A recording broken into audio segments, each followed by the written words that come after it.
श्रीरामा नमो मारुती रामदासाभिरामा जय जय रघुवीर समर्थ. आपल्या सगळ्यांचं आपल्या अभ्यास वर्गात आसबोध चिंतनिका अभ्यास वर्गात स्वागत आहे. आणि सगळे छान अभ्यास करून आलेलेच असणार आहेत अगदी नक्कीच. आणि आज ज्या दोघी जणी आपला अभ्यास म्हणजे अभ्यासू साधक अशा दोघी जणी जे आपलं चिंतन मांडणार आहेत त्याच्यामधली पहिली आहे सौ वैशाली कोतकर, ठाण्याला असते राहायला वैशालीताई. आणि ती कवीश्वर स्तवन याच्यावर आपलं चिंतन मांडणार आहे. आणि पद्मजा पवार म्हणून मुंबईची आहे ताई आपली, की ती सभास्तवनावर आपलं चिंतन मांडणार आहे. आणि दोघी जसं तुम्ही सगळे छान अभ्यास करून आला आहात तसेच त्या दोघीही तयार आहेत अभ्यास करून. आणि फार कौतुक वाटतं समर्थांचं, आपल्याला नवल वाटतं की त्यांना कशा वेगवेगळ्या गोष्टी सुचल्या असतील स्तवन करण्यासाठी. म्हणजे सभास्तवन म्हणजे सभेबद्दल काय छान सांगून ठेवलेलं आहे आणि आपण ते चिंतनामध्ये घेणारच आहोत. पण कवीश्वर पण समर्थ फक्त कवी म्हणत नाहीयेत. मला एक प्रसंग आठवतो रामायणामधला, जिकडे हनुमंत म्हणजे लक्ष्मणाला जिकडे मूर्छा झालेली आणि हनुमंत द्रोणागिरी पर्वतावर जातो ती संजीवनी आणायला. आणि आपल्याला संजीवनी म्हणजे एकच वनस्पती वाटते, पण ती एक नाही, 4 वनस्पती एकत्र मिळून ती एक औषधी तयार होते. म्हणजे विशल्यकरणी, विशल्य म्हणजे सरळ ऑपरेशन, म्हणजे अॅनेस्थेशिया, ऑपरेशन करायच्या अगोदर जो आपण अॅनेस्थेशिया देतो त्याला विशल्यकरणी म्हटलंय तिकडे. संधानी नावाची एक औषधी आहे तिथे वनस्पती. सुवर्णकरणी म्हणून आहे, म्हणजे आतमध्ये सगळं रिपेअर झाल्यानंतर पुन्हा आपला त्वचेचा रंग परत येण्यासाठी अशी सुवर्णकरणी अशी एक औषधी आहे. आणि शेवटची म्हणजे मृत संजीवनी, म्हणजे आजारी माणूस जो असतो, मूर्छित पडलेला जो असतो, त्याच्या हृदयाला धक्का द्यायचा अशी ती औषधी आहे. आणि ती परत पूर्वरत म्हणजे जसं आपला सुरुवात श्वासोश्वास पुन्हा किंवा पुन्हा नॉर्मल वर येण्यासाठी ती औषधी आहे. तर ही औषधी आणायला जेव्हा हनुमंत तिकडे गेला होता तेव्हा त्या लोकल्या गेल्या होत्या. आपल्याला प्रसंग माहितीये. तो मुद्दामूनच कवीश्वर स्तवनाच्या इकडे घेते आहे, त्याला कारण आहे.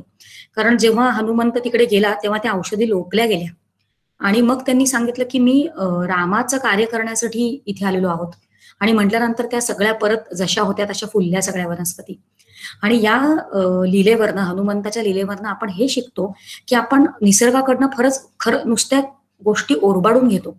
किंवा साधं औषध पण जेव्हा आपण पोटात घालतो तेव्हा ते औषध जड आहे असं आपल्याला वाटत असतं, पण ते जड औषध आपल्या पोटामध्ये जाऊन आतमध्ये काम करतं.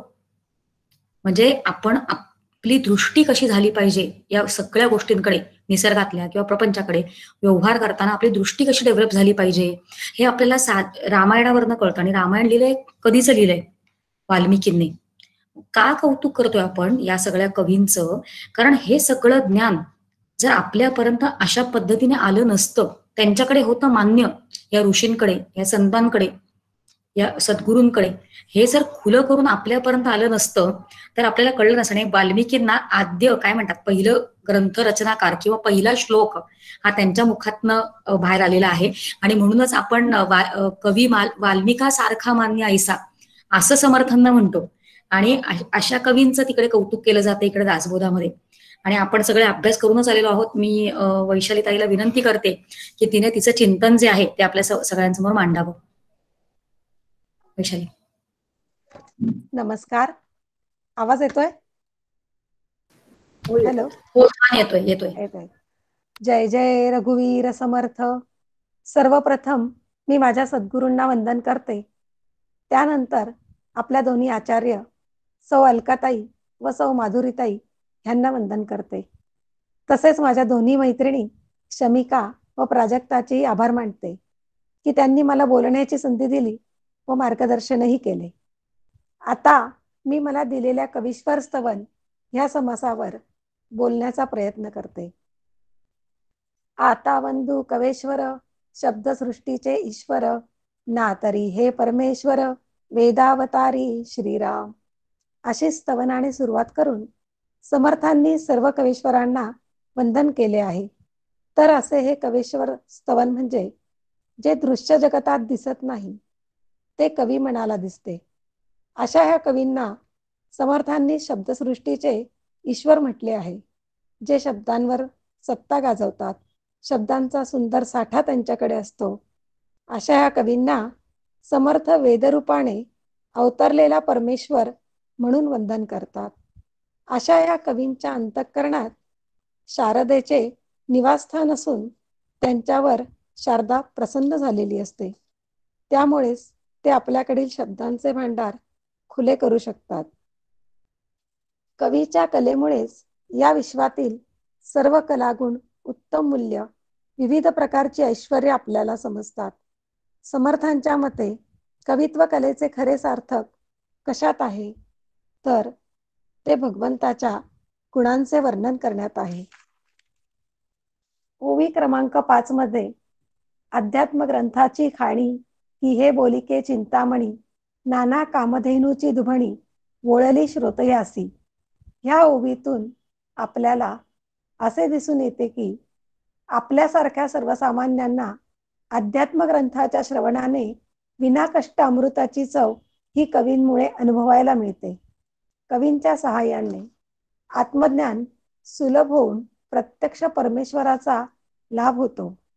माणसाची कल्पना व बुद्धी जेथे लटक्या पडतात, जेथे शब्द पोहोचू शकत नाही, तेथे कवी आपल्या काव्यशक्तीने त्याची खून पटवून देतो.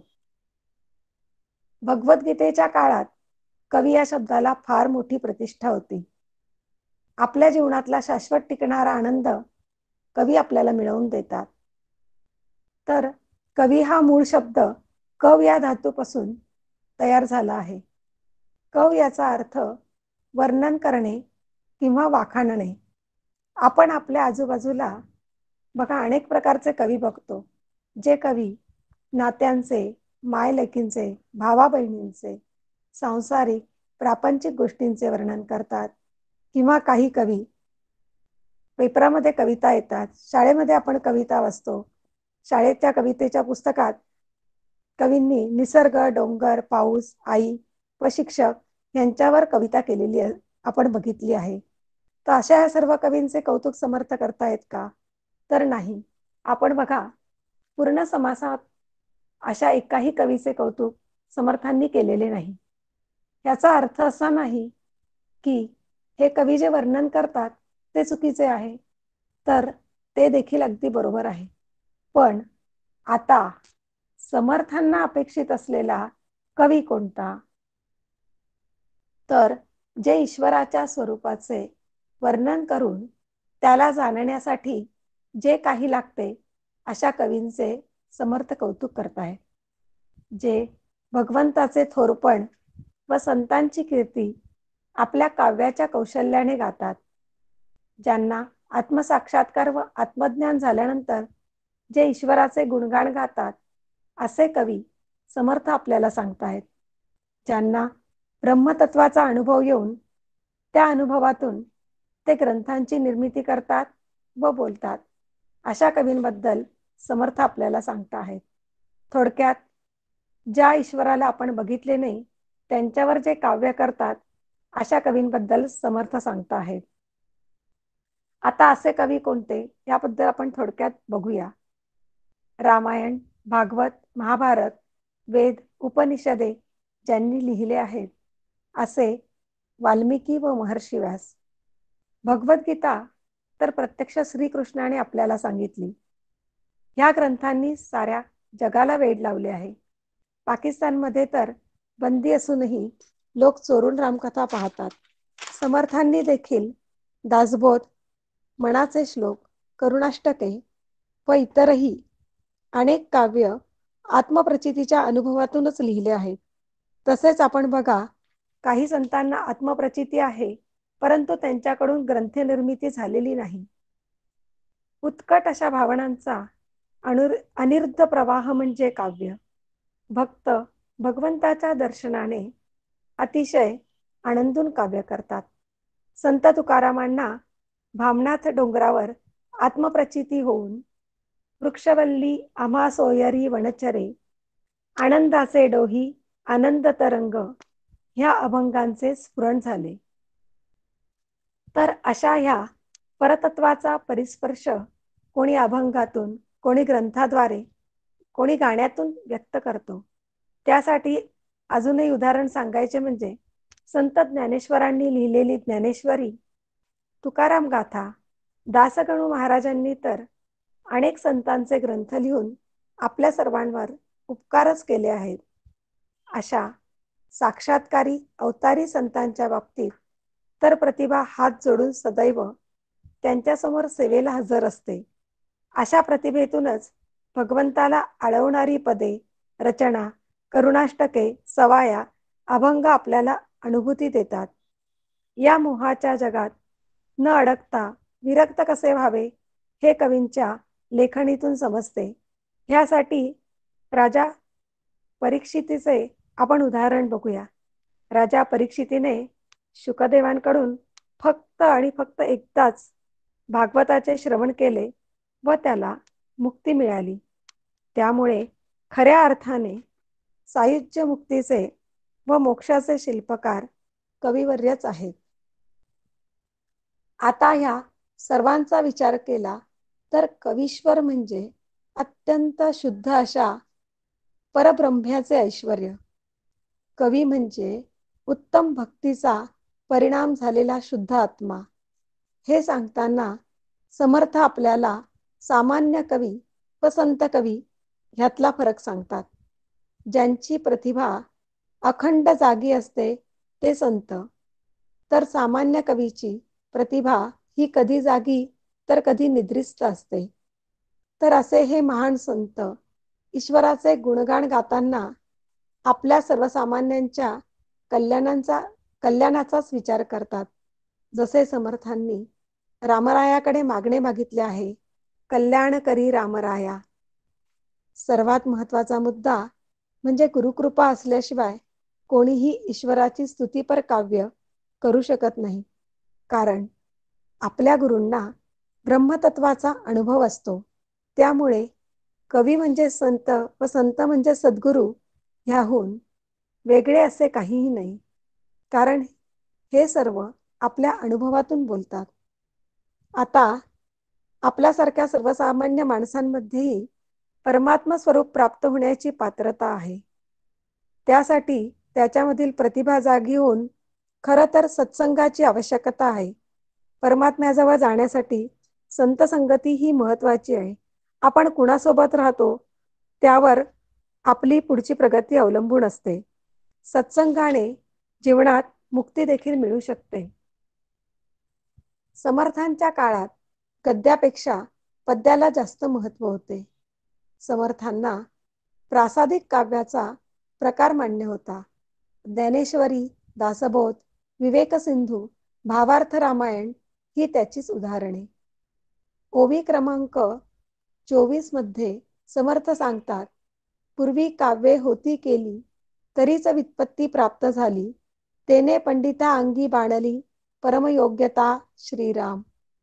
तर असे पद्य स्वरूपात काव्य असले की त्याचा अर्थ कळायला मदत होते. पद्य स्वरूपात असल्याने ते गुणगुणता येते व असे करता करता अर्थ सोपा होत जातो. लहान मुलांना देखील आपण आधी पाठांतर करायला लावतो.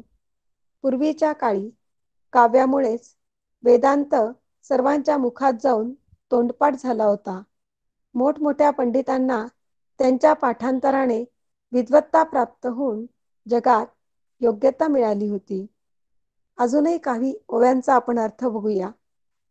कवी मुमुक्षाचे अंजन म्हणजे कवी काव्य वाचून साधकातील मोक्षाची इच्छा तीव्र होऊन त्याला नवी दिशा मिळते. कवी साधकांचे साधन याचा अर्थ संतांचे वाङ्मय वाचल्यावर साधकाला साधन करावेसे वाटते. कवी स्वधर्माचा आश्रयो म्हणजे संत वाङ्मय वाचल्यावर कर्तव्याची जाणीव होते. कवी मनाचा मनोजयो मनावर विजय कसा मिळवावा याचे रहस्य कवी उलगडून दाखवतात.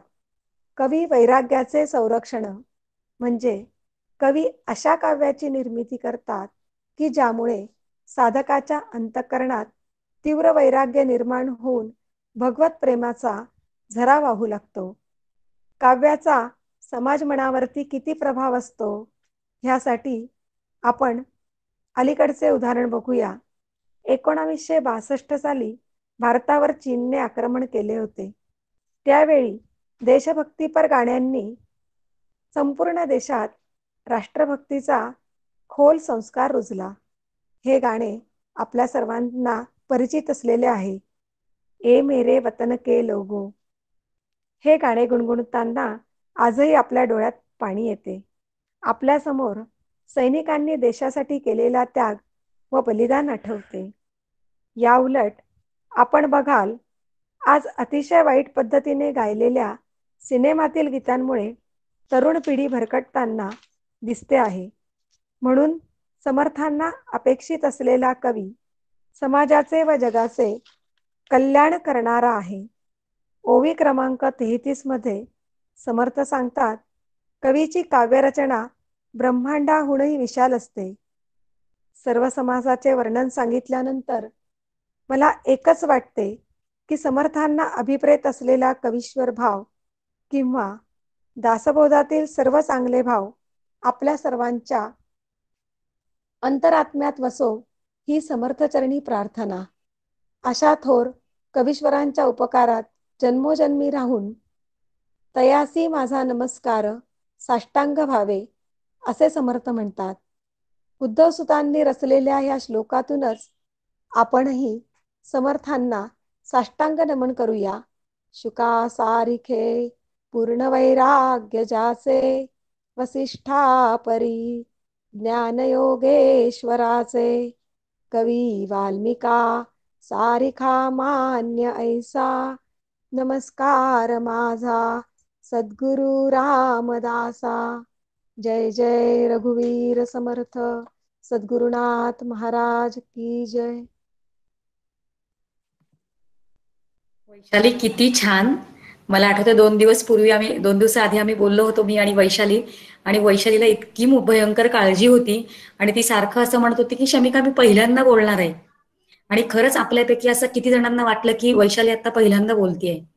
आणि खरंच असं म्हणजे आपण एकदा अभ्यासाला थोडंसं सुरुवात केली ना की अशा पद्धतीने आपल्यावर ग्रंथकृपा होते, आपल्यावर सद्गुरु कृपा होते आणि आपल्यावर समर्थ कृपा करीत आहेत. म्हणजे खरंच खूपच छान झालं बरं. तू म्हणजे सामान्य कवी आणि कवीश्वर याच्यामधला फरक खूप छान समजावून सांगितलंस. कारण कवीश्वरामध्येच 2 शब्द आहेत, कवी आणि ईश्वर. म्हणजे जो कवी ईश्वराच्या संदर्भात ईश्वराचं स्वरूप काय आहे किंवा त्याचं खरं स्वरूप मूळ स्वरूप काय आहे त्याच्याबद्दल जी कवनं केली जातात त्याचं कौतुक त्याचं स्तवन इकडे केलेलं गेलेलं आहे. आणि हे सगळं वाचताना आपल्याला कळतं की आपले समर्थ किती स्वतः मोठे कवी आहेत. आणि दासबोध वाचताना सारखा सारखा त्याचा प्रत्यय आपल्याला येतच असतो की काय अफाट शब्दसंपदा किंवा किती वेगवेगळे विषय समर्थांनी हाताळले आहेत. आणि फक्त शब्दसंपदा आहेत म्हणून नाही, तर समर्थ अगदी शेवटी स्वतःच्या ग्रंथांबद्दलच बोलताना समर्थ म्हणतात, ग्रंथाचे करावे स्तवन, स्तवनाचे काय प्रयोजन? येथे प्रत्ययाचं कारण प्रत्यय पाहावा. प्रत्यय महत्वाचा आहे, अनुभव महत्वाचा आहे. म्हणून समर्थांनी जो पूर्ण ग्रंथ लिहिलेला आहे तो त्यांच्या अनुभवाने लिहिलेला आहे. आणि खरंच आपलं अंतःकरण भरून येतं प्रेमाने समर्थांबद्दल. आणि पुढचा समास जो आपण आता ऐकणार आहोत त्याच्याबद्दल तर मला इतकी गंमत वाटली पहिल्यांदा वाचताना की सभास्तवन म्हणजे सभेचं पण कौतुक करायचं असतं का? जो मगाशी मुद्दा मांडला की जर कवींनी किंवा सद्गुरूंनी किंवा या संतांनी आपल्याला असं शिकवलंच नसतं असतं तर की अच्छा सभेचं स्तवन पण करायचं असतं. मला असं वाटतं दासबोधाशिवाय अजून कुठे हा वेगळा विषय हाताळला गेलाय की नाही मला माहित नाही, पण फार कौतुकाने समर्थ सभेचं स्तवन करतात. आणि आपल्याला हळूहळू आपल्यासारख्या जेव्हा सभा भरतात तेव्हा जेव्हा आपलं अंतःकरण विनासायास बदलायला लागतं तेव्हा सभेचं महत्व आपल्याला कळायला लागतं. मी पद्मजाला विनंती करते की तिचं चिंतन जे आहे, पद्मजा पण पहिल्यांदा बोलणार आहे आणि मला खात्री आहे की ज्या पद्धतीने हिनं विषय मांडला खूप सुंदर तसाच ती मांडणार आहे. मी तिला विनंती करते की तिने तिचं चिंतन मांडावं.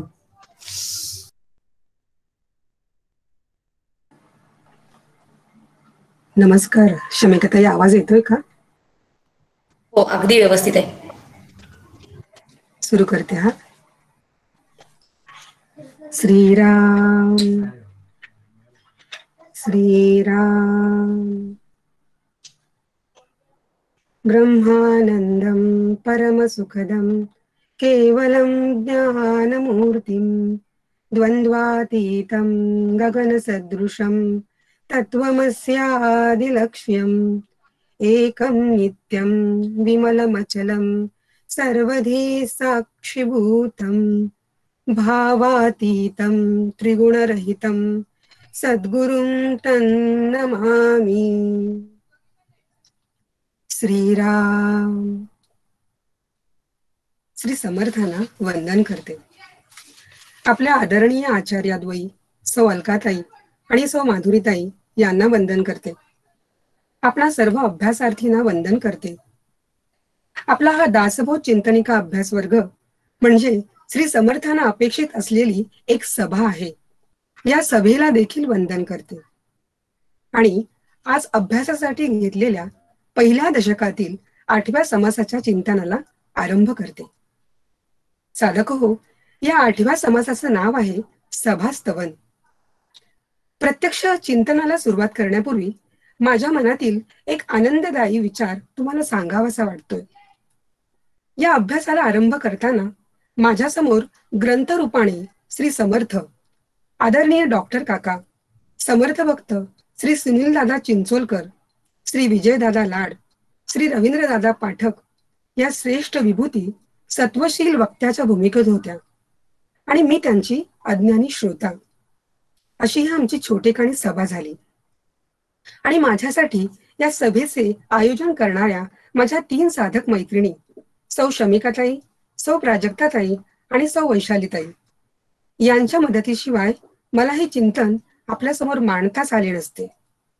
त्या सर्वांचे मनःपूर्वक आभार मानते आणि अभ्यासास प्रारंभ करते. श्री समर्थ आता श्रोतेजन स्तवन, कवीश्वर स्तवनानंतर या कविताकारांच्या आधारानेच ज्या अध्यात्म सभेत भगवंताच्या नावाचं वैभव वाढवलं जातं अशा पारमार्थिक सभेला वंदन करत आहेत. या पारमार्थिक सभेचे महत्व समजून घेण्याआधी सर्वप्रथम सभा म्हणजे काय हे आपण तत्वाच्या आधाराने समजून घेण्याचा प्रयत्न करूया. आपण बघतो की समाज जीवनामध्ये मनुष्य हा अनेक प्रकाराने विखुरलेला आहे. आजच्या काळामध्ये मनुष्य हा जात, पात, धर्म या सर्व गोष्टींनी विखुरलेला दिसतो. त्याच समाजामध्ये या सर्व गोष्टींना अव्हेरून मनुष्य हा एकत्रित येताना देखील आपल्याला दिसत असतो. पण या एकत्रित येण्याचे जे निमित्त आहे ते म्हणजे एका सामूहिक तत्व विचारांची धारा मनुष्याला या सर्व विखुरलेल्या समाज जीवनामधून एकत्रित करत असते, ज्याला इंग्रजीमध्ये आपण पोलरायझेशन म्हणतो किंवा ज्याला विचारांचं ध्रुवीकरण म्हणता येईल. अशा समविचारी मंडळींचे एकत्रित येणे आणि त्या एकत्रित येण्यातून झालेला संवाद याचे नाव सभा आहे. या सभांच्या आधाराने या एकत्रित मंडळींची चर्चा होते, संवाद घडतो, त्यातून या विचारांची प्रगल्भता येते, नवीन दिशा ठरते. अर्थात स्वातंत्र्यपूर्व काळात आणि आत्ताही या भारतीय समाजाने अशा अनेक प्रकारच्या सभा पाहिल्या आहेत. याचे एक उत्तम उदाहरण द्यायचं झालं तर आपण आपल्या शहरातील एसटी स्टँडवर जर गेलेलो असू तर आपल्या लक्षात येईल की तेथे खूप लोक गच्च गर्दी करून उभे असतात. आपण यापैकी कोणालाच ओळखत नसतो. वेगवेगळी भाषा बोलणारे, वेगवेगळ्या रंगांची ही लोक असतात आणि त्या एसटी स्टँडवर वेगवेगळ्या फलाटांवर एका विशिष्ट ठिकाणी जाणाऱ्या गाड्या येऊन लागत असतात. आणि जशी त्या गावाला जाणारी गाडी लागली की त्या गर्दीमधून बरोबर त्या गावाला त्या बसमधून जाणारी मंडळी एकत्र येतात आणि त्या बसमध्ये शिरतात. हे जसं पोलरायझेशन आपल्याला त्या एसटी स्टँडवर दिसतं, तसंच ध्रुवीकरण समाज जीवनामध्ये विचारांच्या आधाराने होत असतं. अर्थात या सर्व प्रकारच्या सभा, मग ती शिक्षणाची असो, राजकारणाची असो, धर्मकारण, नाटक, खेळ, संगीत अशा कोणत्याही क्षेत्रातील असो, त्या समाज जीवनाच्या नित्य व्यवहाराच्या दृष्टीने अतिशय महत्वाच्या आहेत. अर्थात हा भगवंतांचा संकल्पच आहे. त्यामुळे या सर्व सभा या भगवंतांच्या संकल्पाला आधारभूतच असतात. म्हणून समर्थ इथे मोठ्या उदार मतवादाने या सर्व सभांना प्रथम वंदन करतात आणि म्हणतात की आता वंधू सकळ सभा. सर्व प्रकारच्या या सभांना समर्थाने प्रथम मनोभावे वंदन केले आहे. परंतु समर्थांना ज्या एका विशिष्ट सभेचे या सभा स्तवनाच्या आधाराने वंदन करायचे आहे, ती सभा काही औरच आहे.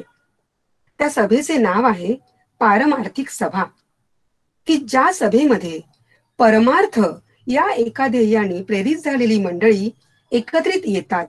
तेथे पाठ, प्रवचन, कीर्तन, भजन, पुराण श्रवण या माध्यमाद्वारे निरंतर संस्कार चालू राहतात. अशा या पारमार्थिक सभेचे एक विलक्षण वैशिष्ट्य आहे. या सभेच्या आधाराने मुक्तीचे दरवाजे उघडले जातात, अशी ग्वाही समर्थ माऊली आपल्याला पहिल्याच ओवीत जये सभेसी मुक्ती सुल्लभा असं म्हणत देत आहे. साधक हो, इतर सभांनी जर या माईक सृष्टीमध्ये विकास होताना दिसत असला तरी बऱ्याच वेळा मनुष्याला बंधनात पाडणाऱ्या या माईक विश्वातल्या सभा असतात. पण परमार्थाची सभा एकमेव अशी आहे की ज्या सभेतून मुक्तीचे दरवाजे एका जीवासाठी उघडले जातात. आणि याचं स्पष्टीकरण देताना समर्थ आपल्याला पद्मपुराणातील उत्तरखंडातील एका अतिशय अप्रतिम लोकाभिमुख असलेल्या श्लोकाचा आधार घेऊन म्हणतात, नाहम वसामी वैकुंठे योगिनां हृदये रवो मद्भक्ता यत्र गायंती तत्र तिष्ठामि नारद. खरंच अंगावर काटा आणतो हा श्लोक.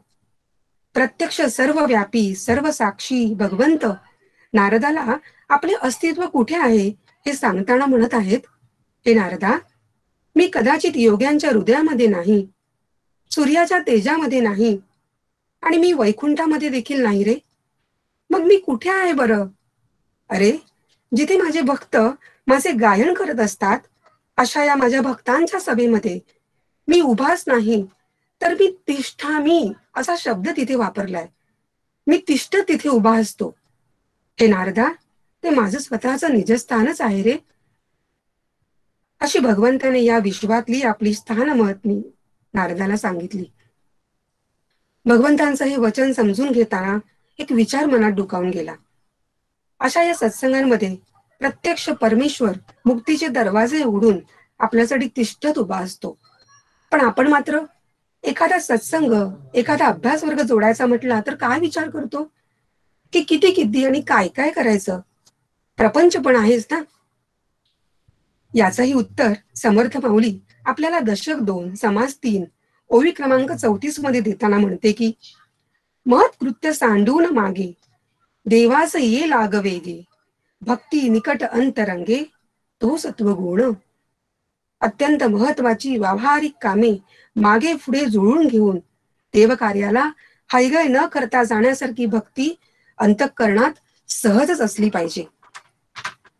साधक हो, आजच्या काळामध्ये जे घरासाठी कर्ज देणाऱ्या बँकांचे मेळावे असतात ना, त्या मेळाव्यामध्ये जाहिरातीतील त्या बँका असं लिहितात की या मेळाव्यामध्ये येणाऱ्या मनुष्यास तात्काळ कर्जाची मंजुरी दिली जाईल.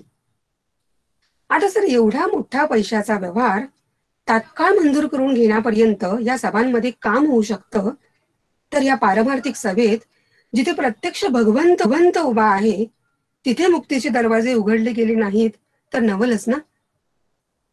अशा या पारमार्थिक सभेचे महत्व 2-3 गोष्टींमुळे ठरतं.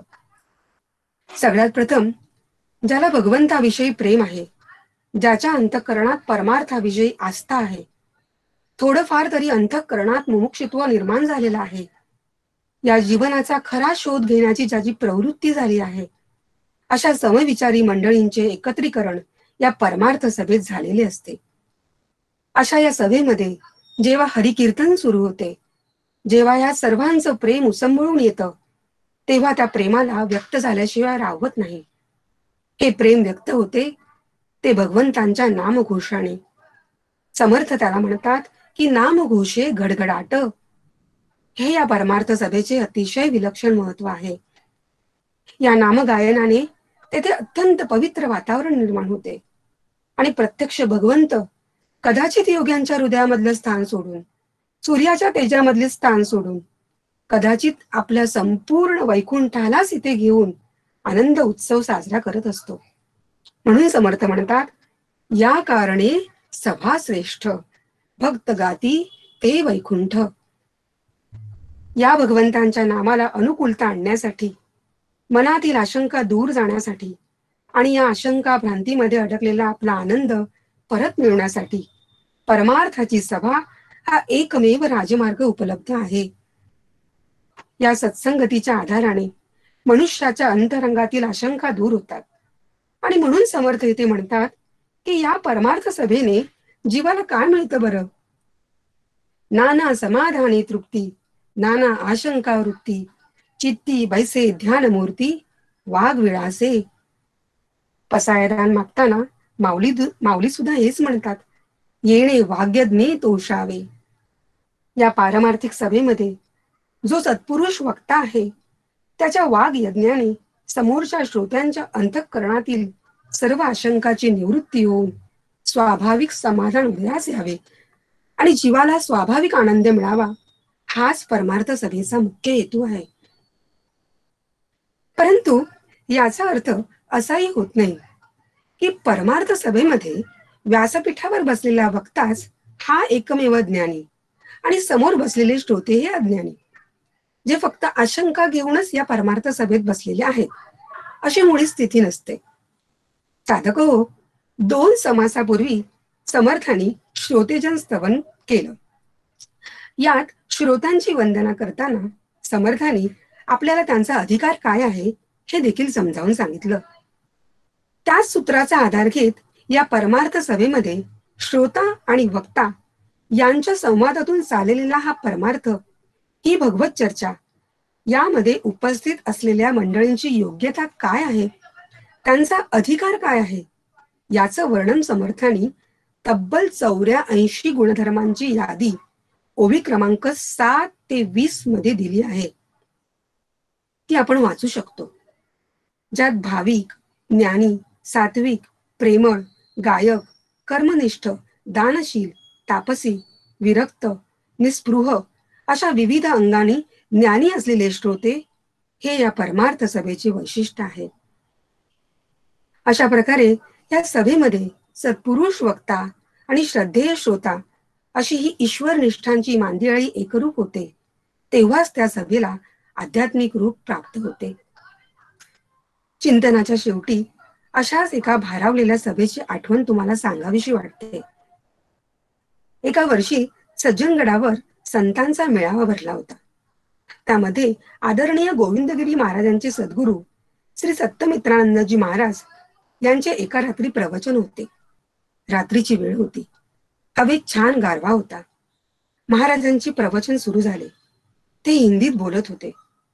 त्यांची ती रसाळ वाणी इतकी गोड होती की ते ऐकताना आम्ही सारे जण जणू काही एक तत्व होऊन गेलो. सर्वांचं मन एक मन झालं आणि तेथे उपस्थित असलेल्या प्रत्येकाच्या डोळ्यातून अश्रुधारा वाहत होत्या.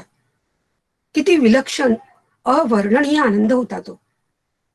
असं एक तत्व होऊन जाणं हे या पारमार्थिक सभेचं वैशिष्ट्य आहे.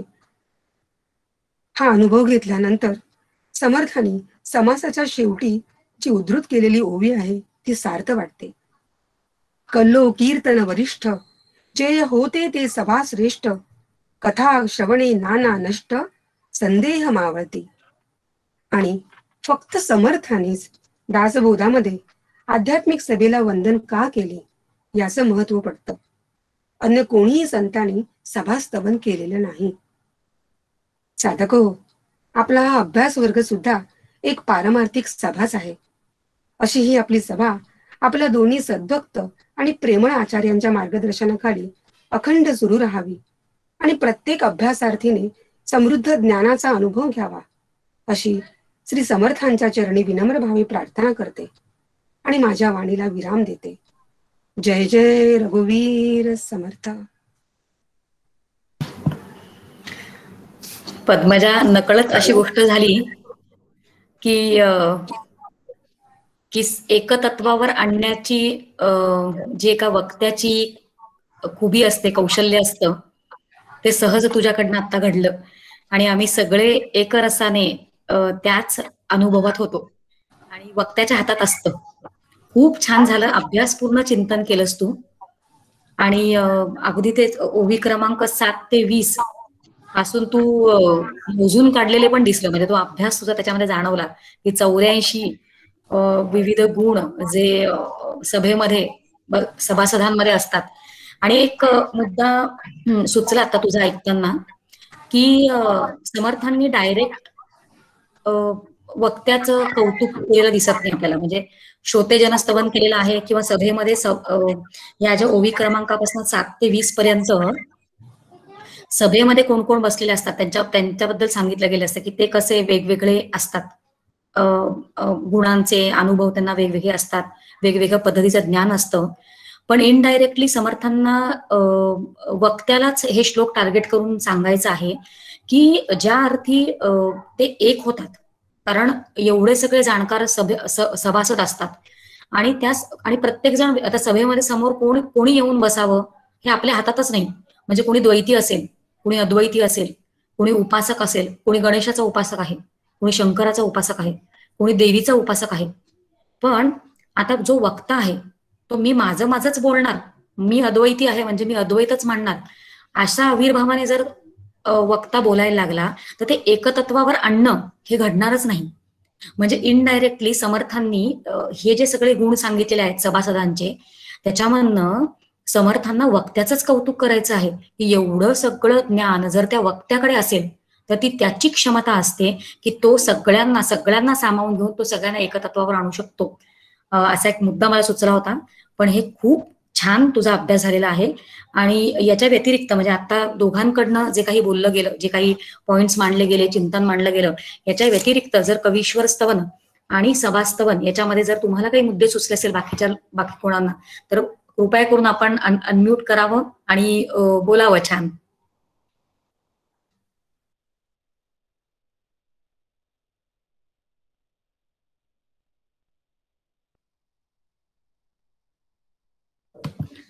सभास्तवनामध्ये अजून एक पण मुद्दा वाटतो की वक्त्याकडे स्पष्ट वक्तेपणा किंवा भाषेचं वक्तृत्व किंवा शब्दफेक जी आहे किंवा वाक्य रचना किंवा खणखणीत आवाज, स्पष्ट बोलणं, हे सगळं त्या वक्त्याकडे लागत असणार. आणि हे सगळं आपल्याला समर्थ शिकवतायत. आणि समर्थांची सभा काय असणार ते आपण इमॅजिन करू शकतो.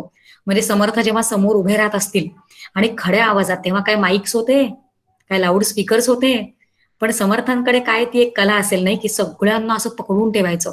जेवढ्या वेळ समोर उभे तेवढ्या वेळ सगळे मंत्रमुग्ध. किती छान असतील त्या सभा. कुणाला काही प्रश्न विचारायचे त्याच्यावर किंवा काहीतरी एखादा मुद्दा सुचलाय तर कृपया करून बोलावं.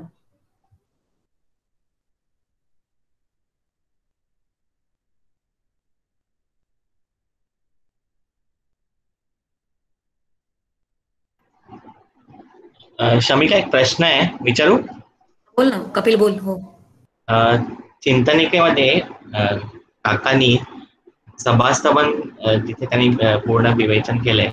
त्याच्यामध्ये पहिली जी ओळ आहे ना, अध्यात्म स्पष्ट करण्याची पाठ, प्रवचन, कीर्तन, भजन व पुराण अशी 5 माध्यमं आहेत. त्याचे आपल्याला शाब्दिक दृष्ट्या अर्थ माहिती आहेत, म्हणजे त्याला कीर्तन म्हणजे काय किंवा भजन म्हणजे काय, पण अध्यात्माच्या दृष्टीने त्याचे काय अर्थ आहेत ते थोडं जर स्पष्ट केलं आचार्याने तर. चालेल, प्रश्न लिहून घेते मी. हा. आणि अजून काही प्रश्न असतील तर, नाहीतर आपण त्यांना हा प्रश्न देऊया.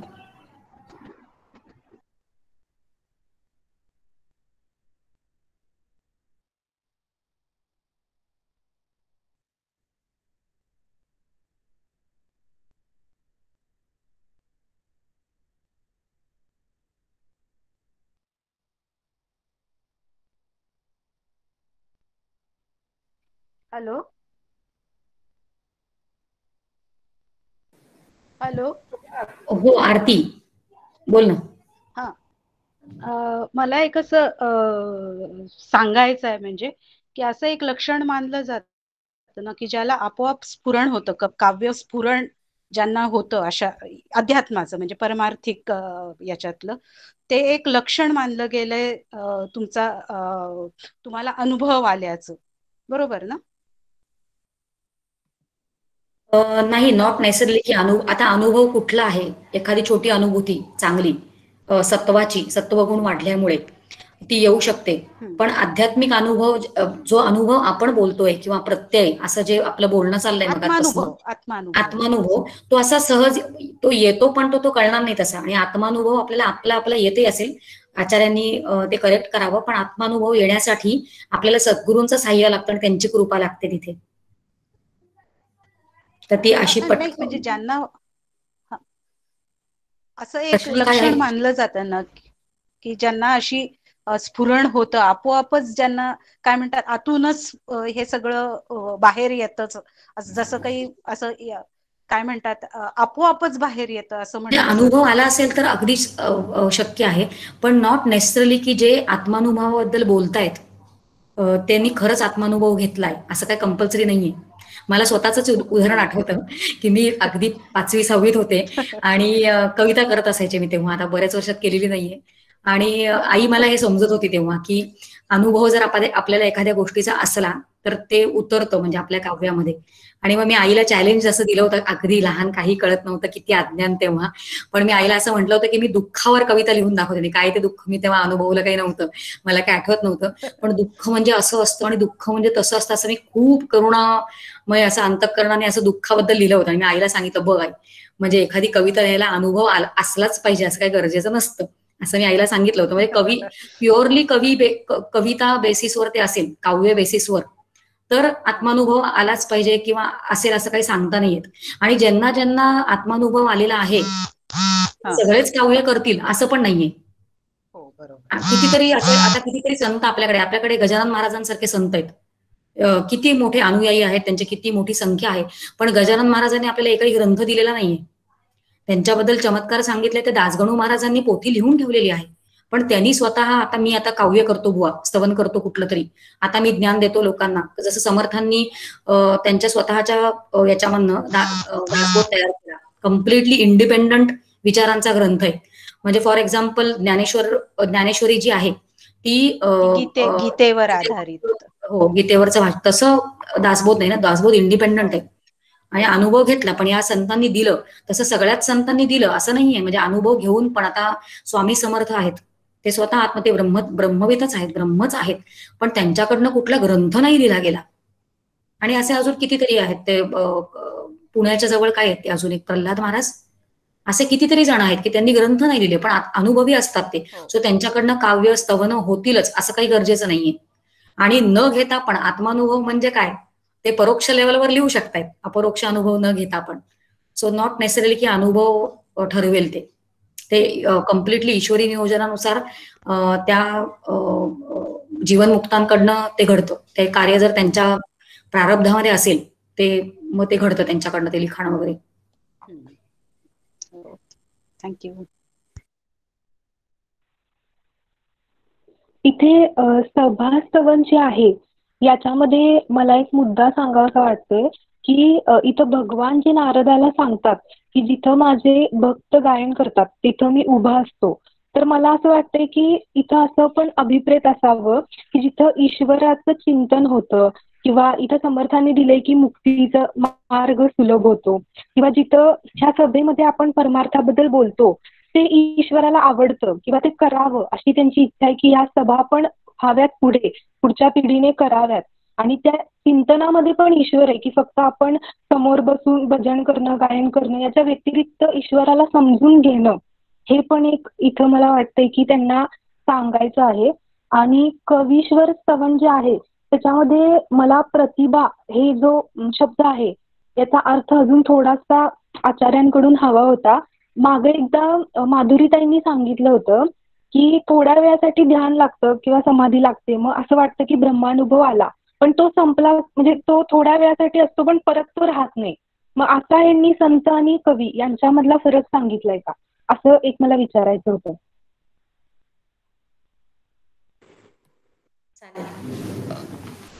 माधुरी मावशी, तू याचा तिला स्पष्टीकरण देते आहेस का? दुसरे कुठले प्रश्न नसतील तर. शमिकाताई, एक प्रश्न होता. कवीश्वर स्तवनामध्ये जी 11वी ओवी आहे त्याचा सेकंड हाफ, कवी धार्मिकाचा विनयो विनय करते, तर ते म्हणजे थोडस त्याच्यावर एक्सप्लेन करू शकाल तर. हो, चालेल चालेल. थँक्यू.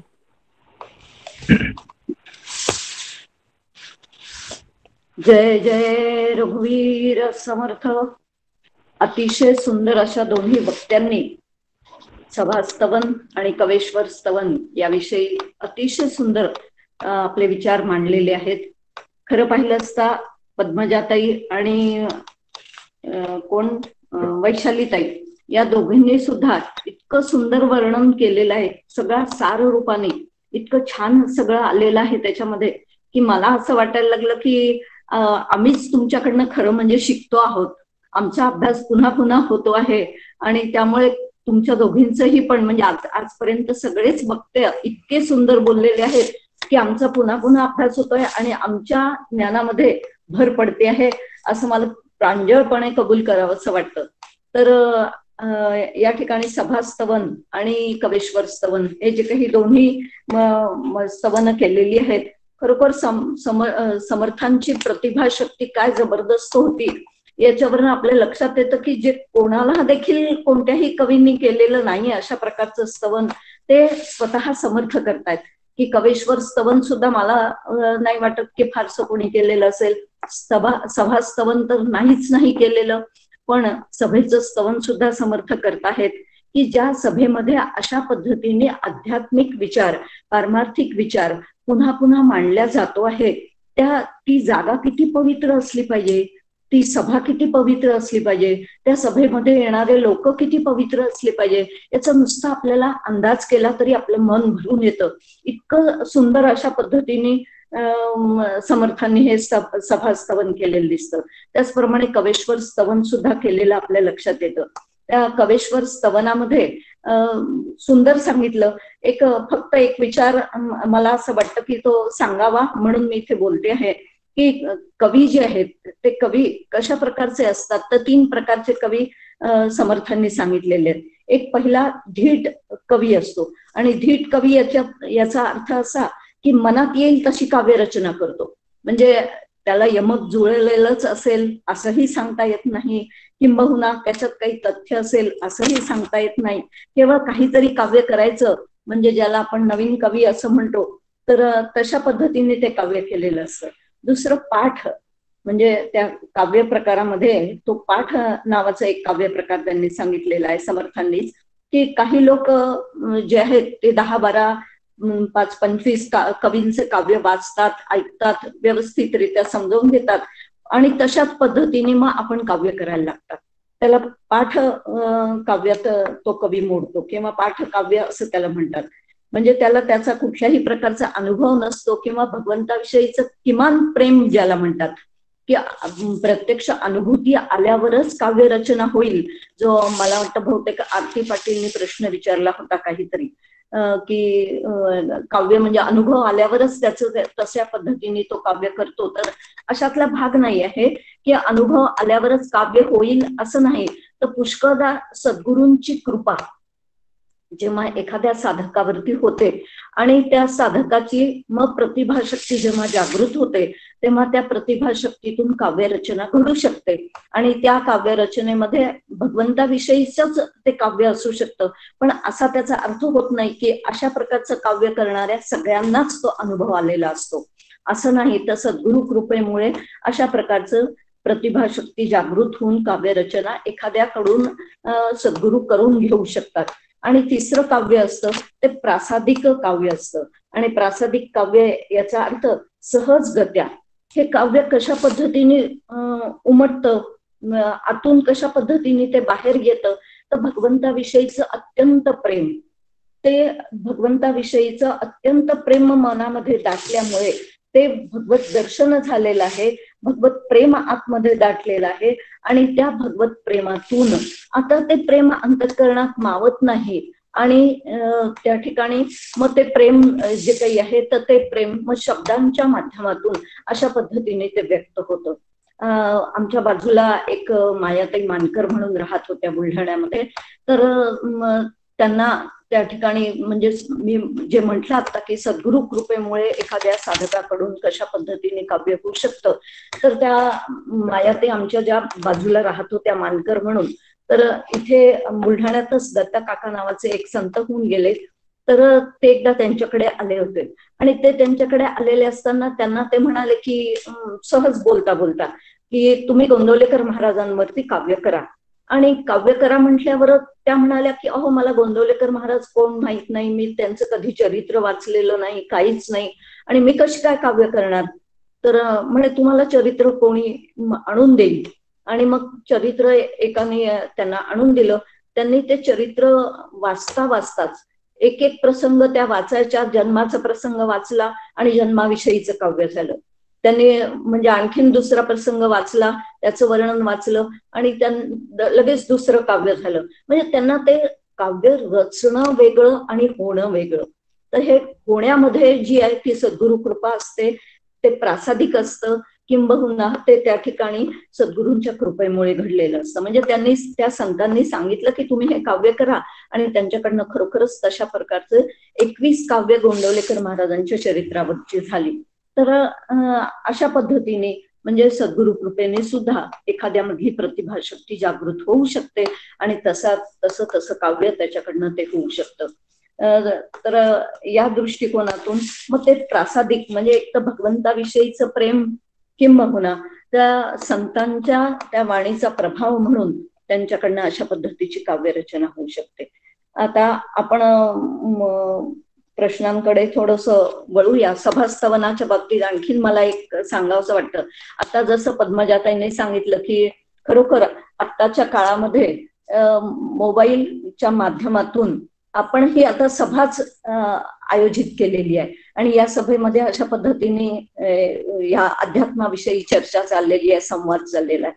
सभेचे जे काही नियम असतात ते नियम सुद्धा समर्थांनी एका ठिकाणी उत्तम लक्षणामध्ये सांगितलेले आहेत की ते सभेचे नियम पाळताना त्या ठिकाणी समर्थ असं एका ठिकाणी म्हणतात की तो आपला समास येईलच पुढे, पण त्याच्यामध्ये मला सहज आठवलं आता की एकतर ती सभा ज्याच्यासाठी आयोजित केलेली आहे त्या सभेला त्या मुद्द्याला धरूनच ती सभा चालली पाहिजे. नाहीतर मग पुष्कळदा काय होतं की सभा एका विशिष्ट कारणासाठी आयोजित केलेली असते आणि त्याच्यामध्ये मात्र भलतच विषय तिथे चाललेला असतो. तर अशा पद्धतीने ते होता उपयोगाचं नाही. आणि म्हणून समर्थ एका ठिकाणी म्हणतात की लटकी जाजू घेऊ नये, सभेस लटके करू नये, आदर नसता बोलू नये स्वाभाविक.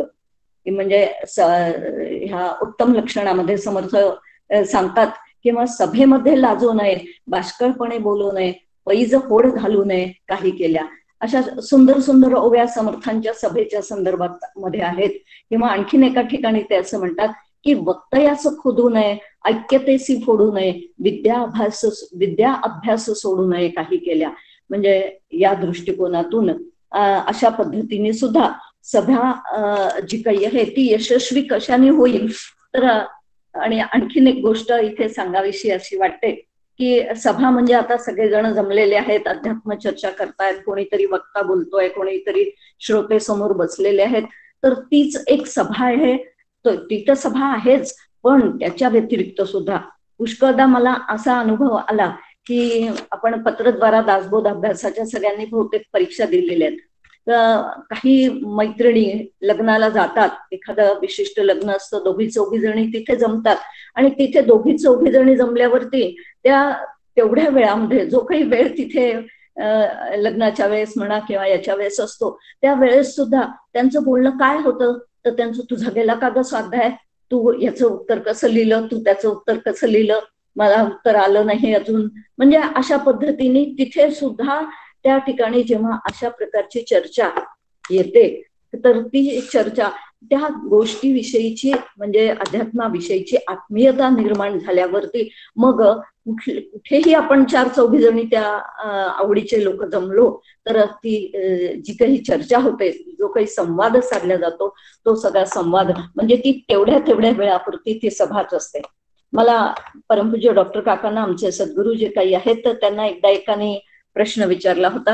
मला तो आठवतोय प्रश्न की तेव्हा डॉक्टर काकांना त्यांनी विचारलं होतं की समर्थांनी जे काही कार्य केलं तशाच प्रकारचं कार्य आपण करता आहात, पण समर्थांनी मठ स्थापन केले आणि त्याच्यात अनेक महंत निर्माण केले, तर तसं तुम्ही कुठे काही मठ स्थापन केले आहेत का.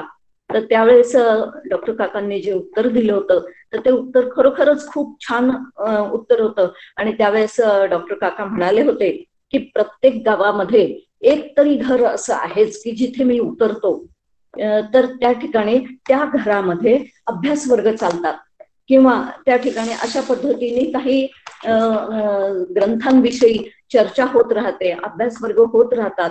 तर आता ते घर म्हणजे ह्या मठच आहे. म्हणजे ते घर म्हणजे काही त्याच्यापेक्षा वेगळं मठ करण्याची काही सुद्धा आवश्यकता नाही. आणि अशा पद्धतीने म्हणजे काकांनी उत्तर दिलं होतं की त्या ज्या ज्या घरामध्ये अशा पद्धतीने सातत्याने ह्या चर्चा चालतात, अशा प्रकारचे अभ्यास वर्ग चालतात, ते सगळे जे काही घरं आहेत ते एक प्रकारची मठच आहेत. आणि इतक्या सुंदर पद्धतीने बेलसरे बाबा सुद्धा एकदा म्हणाले होते की आता मंदिरं निर्माण करण्याची आवश्यकता नाही, घरच मंदिर कसं होईल याचा विचार म्हणून घराघरातला मनामनातला देव जागृत करण्याची खरी आवश्यकता आहे. आणि ते कार्य अशा पद्धतीने होत आहे याचा अतिशय आनंद होतो. आणि या ठिकाणी एक काय प्रश्न विचारला होता? हा, मला वाटतं काकांच्या दासबोध चिंतनिकामध्ये तो प्रश्न आहे. अध्यात्म स्पष्ट करण्याची पाठ, प्रवचन, कीर्तन, भजन आणि पुराण अशी 5 माध्यमं जी काही आहेत. तर पाठ याचा अर्थ जिथे सातत्याने हे जे काही आध्यात्मिक पाठ होतो, म्हणजे एक जण कोणीतरी सांगत असतो, पाठ करून घेत असतो आणि बाकीचे सगळेजण तशा पद्धतीने संथा देऊन तो अध्यात्म ग्रंथ जो काही आहे किंवा गीतेसारखा जो काही ग्रंथ आहे तर तो अशा पद्धतीने तिथे जिथे पाठ केला जातो तर त्याला पाठ असं म्हणतात. दुसरं प्रवचन आहे, म्हणजे एक वक्ता असतो आणि तो प्रवचनाच्या माध्यमातून त्या ठिकाणी अध्यात्म स्पष्ट करून सांगत असतो. तिसरं कीर्तन आहे, त्या प्रवचनामध्ये विशेष करून फारसं कथाभाग किंवा हे सगुणाची कथा म्हणजे ज्याला निरूपण म्हणता येईल ते निरूपण विशेष करून प्रवचनात असतं. पण कीर्तनामध्ये आख्यान म्हणजे कथा आणि शिवाय निरूपण असं दोन्ही याचं, कारण पूर्वरंग आणि उत्तर रंग किंवा ज्याला म्हणतो आख्यान आपण म्हणतो, तर सगुणाची कथाही तिथे सांगितली जाते आणि त्याचबरोबर निरूपणही सांगितलं जातं, त्याला कीर्तन असं म्हणतात. आणि भजन जे आहे म्हणजे जिथे गुणगायन केलं जातं, भगवंताचं गुणगायन, स्तवन अशा पद्धतीने टाळ मृदुंग वगैरे घेऊन अशा पद्धतीने जे केलं जातं त्याला भजन असं म्हणतात.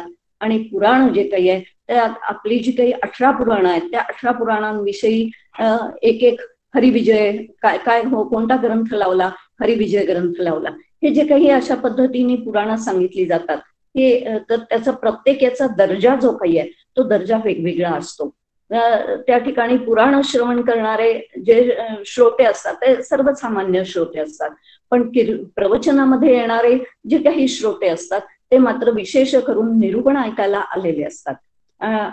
कीर्तनामधला श्रोता सुद्धा निरूपण आणि शिवाय त्याला सगुणाची कथा आवडते आणि म्हणून तशा पद्धतीने तो कीर्तन ऐकायला आलेला असतो. तर अशा पद्धतीने थोडा थोडा भेद जो काही आहे त्या या 5 याच्यांमध्ये असतो. मला ज्या पद्धतीने सांगता आलं तसं सांगितलं, कदाचित अलकाताई याच्यावर जास्त प्रकाश पाडेल असं वाटतं. आणि आता इथे मी थांबते. जय जय रघुवीर समर्थ. खूपच छान, एस्पेशली ते धीट कवी, पाठ कवी, प्रासादिक कवी खूपच छान होतं, छान कळलं, त्याच्यामुळे नवीन पद्धतीने कळलं. पुढच्या 2 प्रश्नांची उत्तरं आई घेणार आहे का? प्रतिभा म्हणजे काय असं तिने विचारलं होतं मिनलने, आणि मिनलचा एक प्रश्न होता.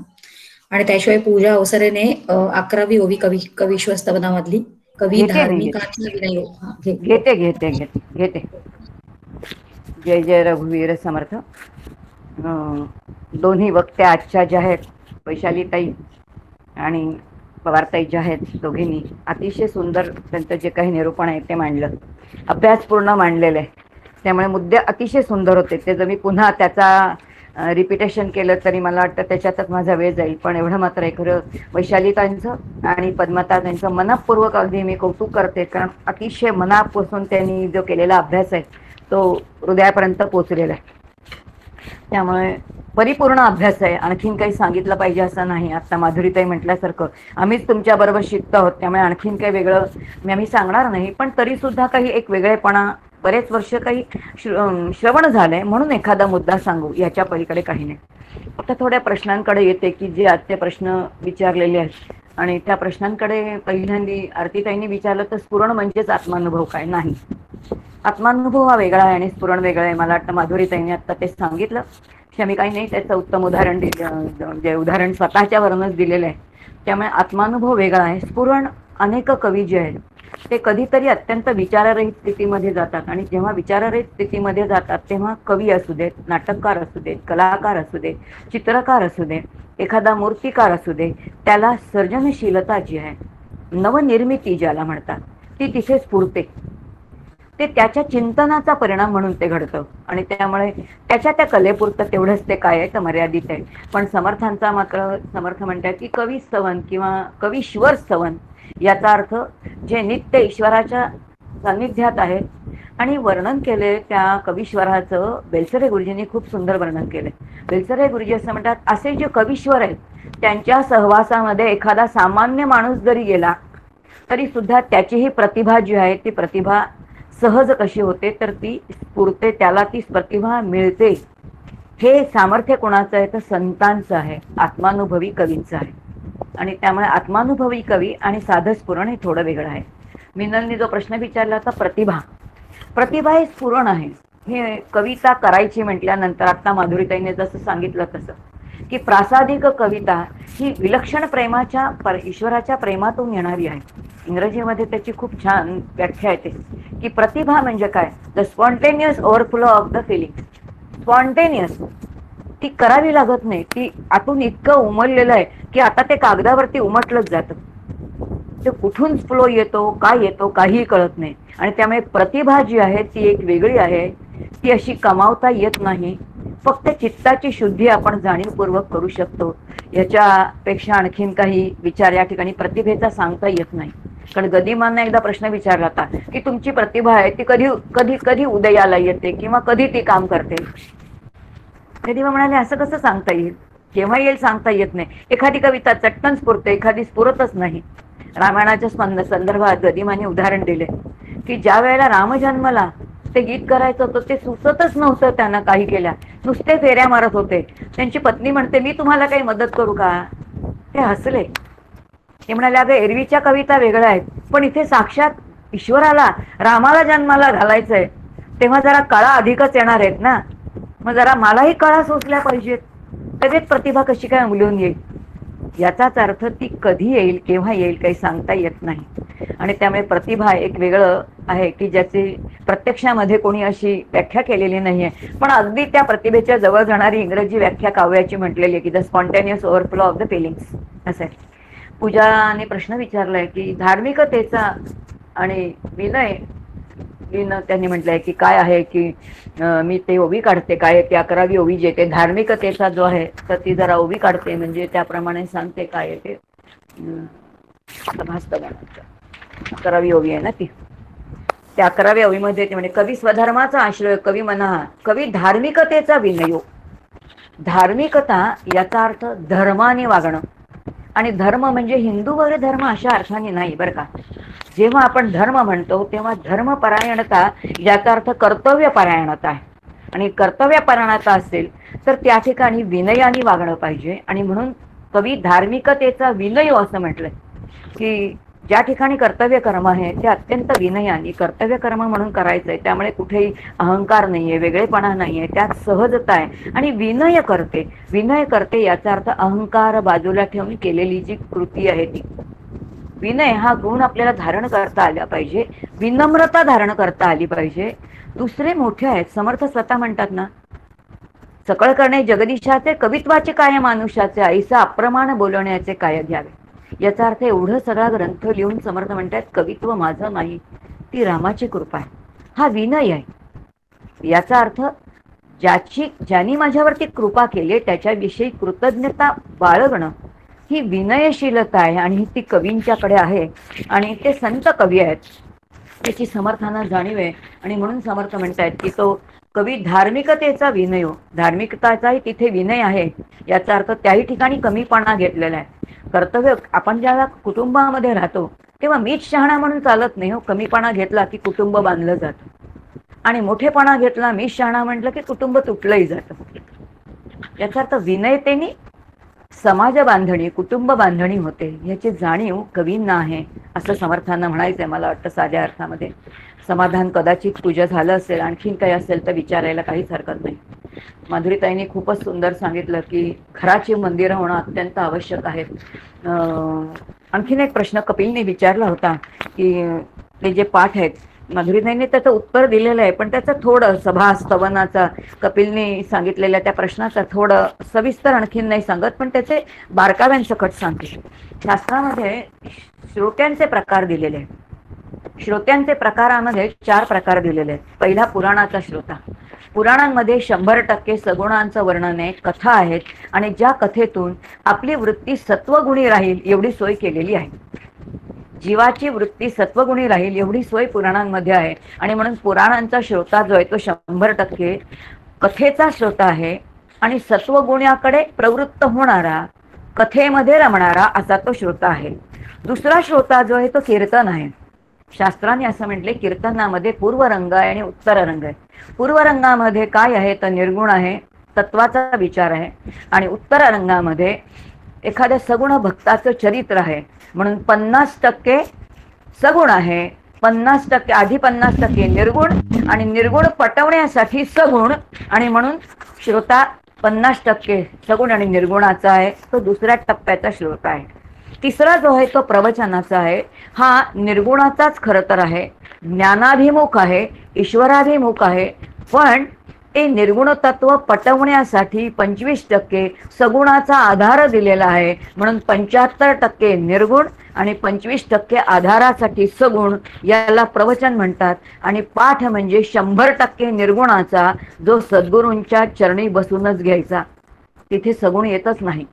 मग तिथे पंचदशी आहे, विचारसागर आहे, उपनिषद आहेत, त्या ठिकाणी काही गोष्टी सांगूया, जरा टाइमपास करूया असं काही चालत नाही. आणि भजन भक्तीची व्याख्या सांगितली.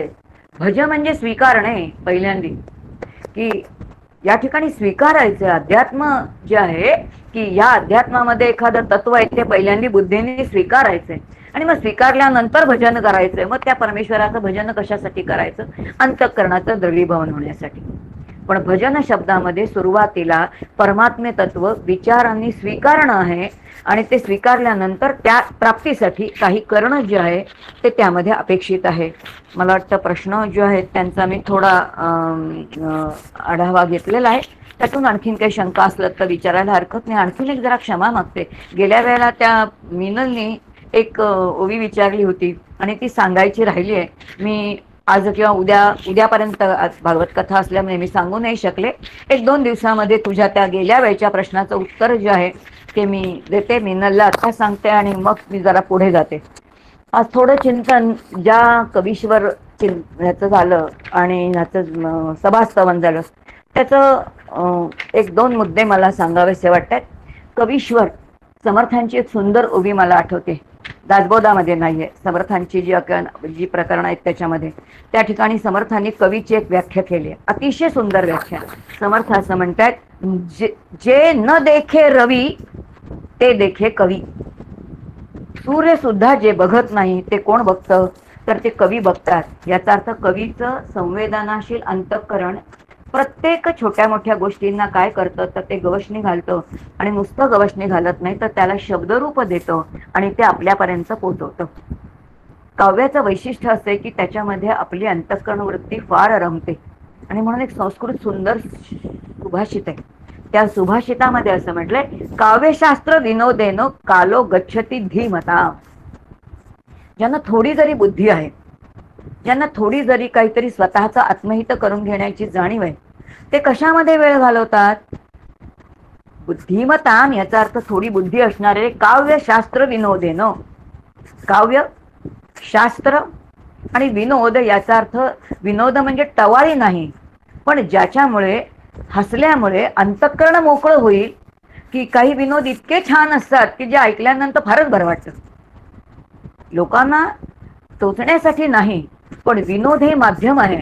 आणि दोष जर विनोदाच्या माध्यमातून सांगितले तर ते फार इफेक्टिव्ह ज्याला म्हणतो आपण तसे होतात.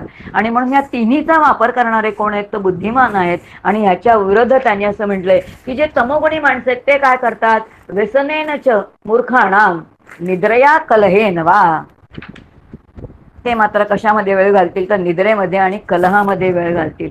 आणि म्हणून कवी जे आहेत समर्थांचे तर त्याच्यामध्ये ते काय करतायत, ह्या कवीश्वर जेव्हा आहेत तर त्या कवीश्वराचं वर्णन डॉक्टर काकांनी दासबोध चिंतनिकेच्या सुरुवातीला केले. काका म्हणतात खरे कवीश्वर कोण आहेत, जे काव्य वाचल्यानंतर मुखातून साधू साधू असे उद्गार बाहेर पडतात. साधू साधू म्हणजे अत्यंत सुष्ठू छान छान जीवनाची कृतार्थता जिथे परिपूर्ण होते असं साधू काव्य म्हणजे कोणतं आहे तर ते दासबोध आहे असं चिंतनिकेमध्ये काकांनी म्हटले. याचा अर्थ साधू काव्य कवीश्वर तेच आहेत की जे अशा प्रकारचं काव्य लिहितील की जे काव्य वाचल्यानंतर तो वाचक आहे, श्रोता आहे, त्याच्या आयुष्याचं हित झाल्याशिवाय राहणार नाही. आणि म्हणून ते साधू काव्य करणारे जे कोण आहेत तर ते कवी आहेत आणि ते कवीश्वर आहेत. आणि म्हणून ईश्वर तत्व जिथे आहे तेच काय आहेत तर ते कवीश्वर आहेत असा एक विचार येतो. त्यानंतर एक 2 मिनिटं सभा स्तवनावरती विचार करूया आपण. सभास्तवनामध्ये आत्ता एक चिंतन केलं गेलं आणि त्या चिंतनामध्ये असा विषय निघाला की नाम वै वसामी वैकुंठे. मग मी कुठे राहतो तर माझे भक्त जिथे गातात तिथे मी राहतो, हे बरोबर आहे. पण नाहम वसामी वैकुंठे, आता वैकुंठ या अर्थी समर्थ म्हणतात की इथंच वैकुंठ आणायचं असेल, सभा जी आहे त्या सभा ही वैकुंठ झालं पाहिजे. आणि सभा वैकुंठ होणं म्हणजे काय, डॉक्टर काकांनी एक दिवस अतिशय सुंदर सांगितलं. सभेमध्येच वैकुंठ येतं आणि ते वैकुंठ कसं उतरतं, सभेमध्ये जेव्हा अधिकारी वक्ता असतो त्या अधिकारी वक्त्याचं जेव्हा श्रोता ऐकतो तेव्हा त्याच्या अंतःकरणामध्ये काय निर्माण होतं तर अनासक्ती निर्माण होते. अनासक्ती निर्माण झाली की वासना नाही होतात आणि जिथे वासनांची गती कुंठित होते त्याला वैकुंठ म्हणतात. मग अशा सभेमध्ये वासना कुठे असतात, तिथे वासना एकच, मना वासना वासुदेवी वसुदे. आता अशा सभेमध्ये जर वासुदेवाची वासना आहे, ईश्वराची वासना आहे तर बाकीच्या वासना निघून जातात. आणि मग वासना निघून गेल्यानंतर या अशा सभेमध्ये वैकुंठ सहज येतं असं डॉक्टर काकांनी सांगितलं. आणि म्हणून सत्संगती जी आहे ती सत्संगती या सभेमध्ये मिळते आणि त्या सभेचं समर्थ वर्णन करताय ते समर्थांचं कौतुक आहे. अजून एक मला दृष्टांत म्हणण्यापेक्षा मंदाताईंनी गोष्ट सांगितलेली मुद्दाम सांगावीशी वाटते. मंदाताईंनी एक दिवस असं सांगितलं होतं की एक मोठी कंपनी आहे आणि त्या कंपनीचे अनेक सीईओ आहेत, 8-12 जण जसे आपण म्हणतो काही ट्रस्टीज असतात. आणि ते 10-11 जण त्या सीईओंची सगळ्यांची सभा चाललेली होती आणि त्याच्यात त्यांना भेटायला कोणी काही पॉलिटिकल लिडर्स किंवा काही असे लोक भेटायला आले आणि त्या सांगतायत की काही करून आम्हाला ह्या माणसांना भेटायचंय. आणि त्या दारावरचा तो माणूस सांगतोय की आत्ता ते भेटू शकणार नाहीत कारण सगळे एकांतात आहेत. दारावरच्या माणसांनी सांगितलं सगळे एकांतामध्ये आहेत. मंदाताई म्हणाल्या हा शब्द ऐकल्यानंतर प्रश्न पडेल 11 जण असतील तर ती एकांतात असतील का.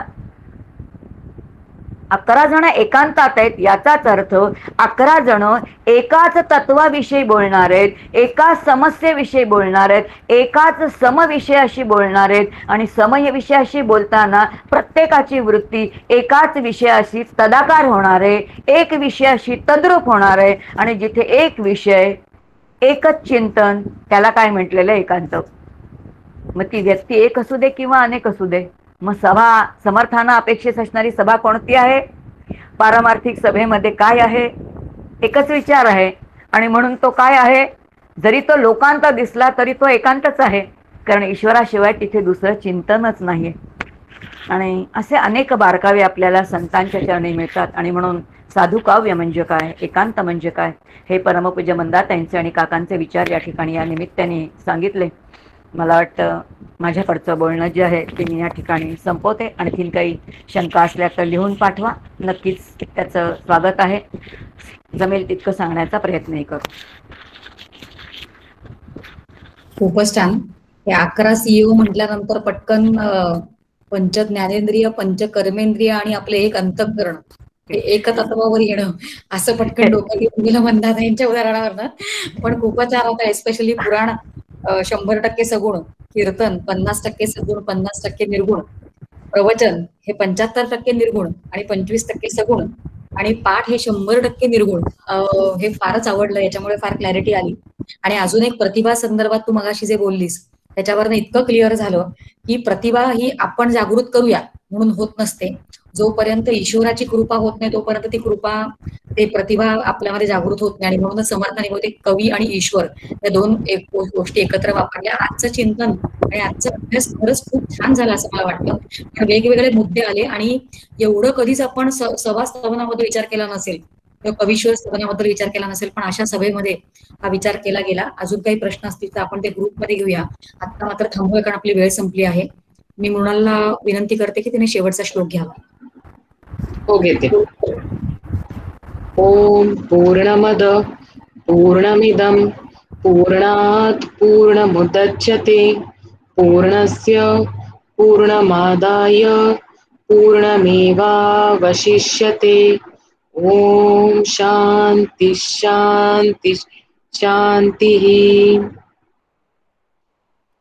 जय श्रीराम.